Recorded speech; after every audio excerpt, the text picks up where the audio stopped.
Pas de panique, la chronique dédiée au secourisme sur RCM. Et nous sommes jeudi, nouvelle chronique. Bonjour Lorraine. Bonjour Vincent. Bonjour Anthony. Alors on a parlé des fumées, des détecteurs de fumée, mais il y a aussi les détecteurs et le monoxyde de carbone. Oui. Danger. Très dangereux et contrairement à l'incendie et aux fumées noires qui puent et qui font tousser, et ben le monoxyde de carbone c'est très insidieux. On le voit pas, on le sent pas, on n'a pas de vapeur qui nous fait sentir quelque chose de particulier, on ne se rend compte absolument de rien, donc forcément le risque en plus est complètement invisible et simplement le monoxyde de carbone est très dangereux parce qu'il va remplacer dans notre corps l'oxygène. Et ensuite, il va même empêcher l'oxygène de se fixer. Donc, notre corps, on respire, c'est bien pour avoir de l'oxygène. Donc, dès l'instant où on est en manque d'oxygène, progressivement, il y a des symptômes qui vont s'installer et qui doivent faire alerter les gens, et surtout dans un contexte collectif. On a souvent des cas d'intoxication dans des salles des fêtes suite à un chauffage défectueux. Et là, c'est tout le monde qui est touché avec des niveaux différents. Mais ça doit vraiment alerter sur c'est soit alimentaire ou soit le monoxyde de carbone. Et on en parle en ce moment parce que c'est l'hiver. On commence à avoir froid et on a envie de chauffer soit plus, soit avec des chauffages d'appoint. Et c'est souvent là qu'il y a la source de combustion incomplète qui est à l'origine du monoxyde de carbone. En règle générale, quand le chauffage tourne normalement, il n'y a pas de monoxyde de carbone. En fait, quand il arrive, c'est un accident. C'est parce que la combustion n'a pas été complète et qu'il y a un défaut dans le système de chauffage. D'où l'intérêt d'entretenir ces systèmes aussi. Oui, c'est ça, c'est bien pour ça qu'il n'y a vraiment aucune odeur. Rien. Ouais, les pompiers Je pensais quand même qu'il y avait quelque chose, quoi. Rien de rien. Rien. Tu n'entends rien, tu ne vois rien, tu ne sens rien. Et ça peut arriver avec tout type de chauffage. Oui. Dès l'instant où c'est défectueux, où tu n'obtiens pas une combustion complète, au lieu d'avoir du CO2, tu as du CO, monoxyde de carbone, au lieu du dioxyde de carbone. Et donc là, lui, après, il vient se fixer tranquillou dans notre organisme, prendre la place de l'oxygène et conduire à une asphyxie. Et les seuls qui peuvent avoir la confirmation que ça peut être ça, parce que tant que les secours sont pas sur place et qu'on n'a pas notre petit détecteur que les pompiers ont qui sonne dès qu'ils détectent du monoxyde de carbone, on peut pas avoir la confirmation. On peut juste se dire c'est peut-être ça. Et donc dans ce contexte-là, ce qu'on doit faire, c'est comme pour l'incendie, c'est aller chercher du bon air, c'est-à-dire ouvrir, ventiler, sortir si les gens ont les moyens de se déplacer et donc vraiment chercher à ventiler l'espace, à faire en sorte qu'on respire et qu'on sorte dehors si c'est possible. Et puis arrêter le système de combustion, mais bon, il vaut mieux s'en extraire et puis laisser ça aux professionnels. Et puis évidemment, donner l'alerte. Pour autant, heureusement, il existe des détecteurs à mettre dans les maisons. Oui, c'est non obligatoire encore, mais ça existe.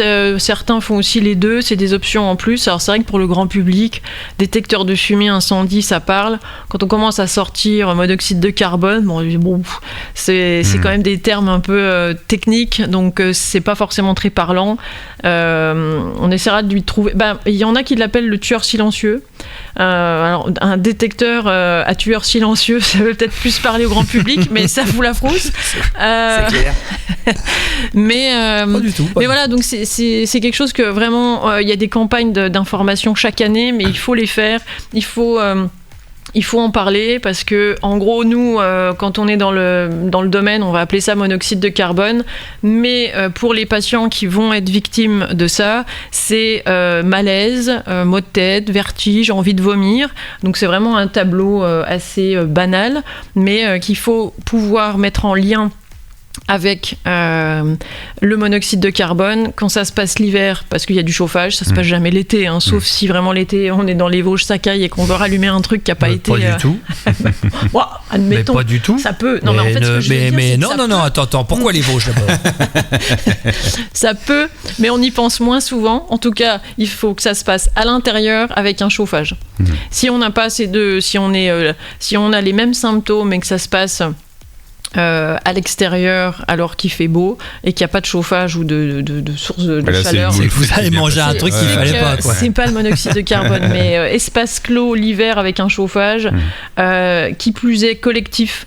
Dès l'instant où il y a plusieurs personnes qui commencent à avoir des maux de tête, vertige, se sentir vraiment très fatiguées jusqu'à l'hypotonie, voire la trouble de la conscience, et ça peut aller jusqu'au coma et au décès. Il y a 4000 personnes qui sont touchées chaque année, dont 100 qui décèdent d'une intoxication au monoxyde de carbone. Et là où c'est d'autant plus sournois, c'est quand ça arrive pendant la nuit et qu'on dort, parce que là, il y a peu de chances de se réveiller en étant gêné, quoi. Ah oui, D'où oui, le oui. détecteur. Voilà, c'est ça. Ah oui, la nuit, c'est terrible, oui. Oui, oui. Bah, oui. On fait quoi, on coupe le chauffage? Non, mais c'est quoi la solution? Parce que c'est un bon entretien déjà. Tu n'es pas dans une phase où tu restes dans ton sommeil et tu t'endors et tu meurs. Enfin, c'est pas ça. Enfin, je suis un peu brutale là comme ça, mais c'est aussi pour te rassurer, parce que sinon, moi, je dors plus, hein. quand t'as des nausées, tu te réveilles. Quand t'as très mal à la tête, tu te réveilles. C'est des symptômes qui arrivent quand même pendant le sommeil, ça? Ah oui. D'accord. Donc on peut être réveillé par ces symptômes. Oui. C'était ma question. Le corps est bien foutu. Bon, bah, Il t'alerte. Il t'alerte, oui, c'est ça. Ouais. La douleur est une information. Bah ouais. Alors admettons que j'ai beaucoup bu. Ah, bah, Le jour où... Non, bah, là, tu dors dehors. Moi, je dors dehors. Moi, de toute façon, quand j'ai beaucoup bu, j'arrive pas à rentrer chez moi. Je sais même plus où j'habite. Voilà. Mais ce qui est assez étonnant, c'est qu'encore une fois, les détecteurs devraient presque d'office être vendus pour cela les devrait deux. être obligatoire. Et puis, oui, vendu pour les deux. Comme ça, on se discute pas. Détecteur de fumée, point. Oui, là, il faut faire l'effort de se Il y en a qui font les renseigner. Bah oui. C'est rare. existe. C'est rare, mais Alors, c'est ça plus existe. cher. Ouais. Mais voilà, ça existe. La vie n'a pas de prix. Ben voilà. Voilà, ce monoxyde de carbone, donc il faut faire très attention et donc savoir bien ventiler, même en règle générale. Il peut y avoir des systèmes de chauffage défectueux qui vont juste être, diffuser un peu de monoxyde de carbone. Donc en fait, mais pas suffisamment pour créer des malaises, d'autant plus si on ventile régulièrement. Donc le fait de ventiler, même quand il fait froid à l'extérieur, quotidiennement son habitat, c'est important. Ah mais ça on le dit, oui, de façon générale, même quand il fait froid, il faut ventiler, il faut changer l'air. C'est ça. Il paraît que l'air est 10 ou 20 fois plus pollué à l'intérieur qu'à l'extérieur. Oui, puis ça c'est quelque chose qu'on a appris à faire un peu plus au quotidien avec le Covid, où on savait que le renouvellement de l'air intérieur était très important. Bon, et il est vraiment important, ce renouvellement, et d'autant plus l'hiver avec ce risque d'intoxication au monoxyde de carbone. Surtout qu'on commence à faire des maisons étanches maintenant. Donc, oui. Ouais. Et donc, c'est important de ce que tu dis, parce que dans les mesures de prévention, il ne faut pas calfeutrer les sorties d'air, en fait. Il ne faut pas se dire « Ah mince, il y a de l'air frais, ça m'empêche de chauffer comme je veux mon intérieur, et bam, on bouge tout ça. » Non, en fait, ça c'est dangereux. Alors, je vais faire celui qui casse les pieds, mais on parle beaucoup de précarité énergétique et on nous conseille de tout fermer quand même. Oui, mais non. Pas la bouche. Non, il faut garder un recyclage de l'air. Après, le recyclage de l'air, il existe, il faut le conserver, bien sûr.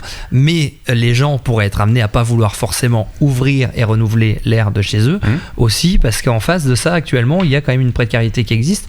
C'est quand même pas évident de trouver un équilibre. En tout cas, mais il est important. On passe l'info, après les gens ils font ce qu'ils veulent. Mais bon, c'est pour ça que c'est aussi important de rappeler que oui, il faut quand même malgré tout continuer à ventiler. Et ce qui est très important, on n'est pas obligé de ventiler pendant une heure. D'y penser. C'est surtout ça qui est important, parce que la gravité de l'intoxication au monoxyde de carbone, elle dépend de la durée d'exposition. Donc au plus vite on y pense, au plus vite on va dehors, au plus vite on ouvre largement les fenêtres quand on a le moindre doute, en attendant que les secours arrivent et confirment ou non la présence de monoxyde de carbone, c'est là où on va sauver des vies. Les systèmes de chauffage défectueux, il y en aura toujours. Donc dire qu'on va arrêter, que chaque chauffage d'appoint arrête d'émettre du CO, c'est impossible. En revanche, il faut former les gens pour dire qu'en situation hivernale ou de froid, en dehors de l'hiver, peu importe la zone géographique, on est à l'intérieur, il y a un chauffage qui fonctionne, une cheminée, mais pour chauffer l'intérieur, et on commence à avoir collectivement des symptômes. Bon. tous dehors et on ouvre les fenêtres. Voilà. Bon, vive le barbecue. Voilà. Le barbecue à l'intérieur, il y a des gens qui ont fait ça. C'est vrai. Oui. Bah oui, bah là. Et ça a donné lieu à une intoxication. En DODC. C'est paru dans le journal? Ah bah moi le barbecue à Noël, je n'y vois pas d'inconvénient tant que c'est pas dehors. Voilà, c'est tout. Bon. Une chronique à retrouver en vidéo. Ayez bien ces conseils en tête. Et puis on se retrouve la semaine prochaine pour un nouveau thème. À bientôt, bonne journée. À bientôt.